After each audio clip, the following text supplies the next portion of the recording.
The European Arctic has often been framed as an exceptional region. As we show in our book, in the context of sustainable urban development, however, many challenges that are visible in the European Arctic also apply to other remote regions. To give two examples, participatory processes are often perceived as being superficial, and knowledge transfers beyond the local level are limited.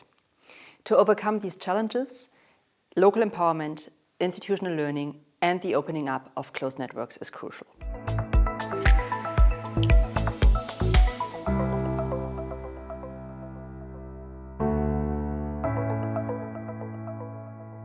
Sustainable development of municipalities is influenced by numerous treaties, laws, and policies, from the international to the local level. The municipalities have broad competences for their implementation. However, their involvement in the decisions on the higher governance levels is lacking, and their capacities for local implementation is limited.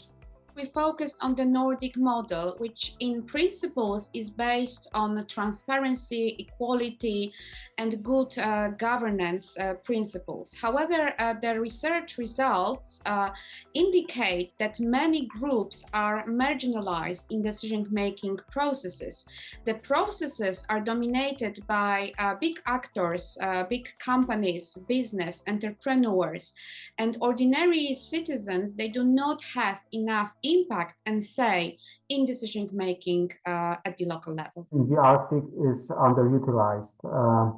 Shortage of human resources, a lack of experience in paradiplomacy, and the predominance of state-level politics and governance in the regions. These are just a few examples of the factors which hinder sharing the best practices and the ability to address the shared challenges.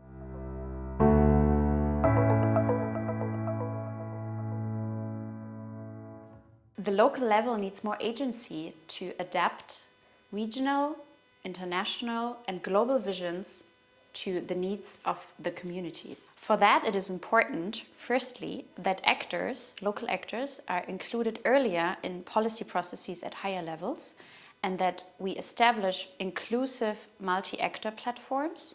Further, we also need to align non-state actors' engagement across countries and across governance levels.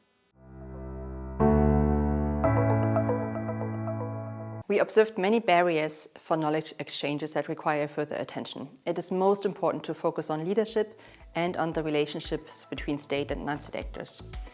It is important to have more interaction, to open up closed networks, to create empathy, and ideally to come up with joint approaches for shared complex problems.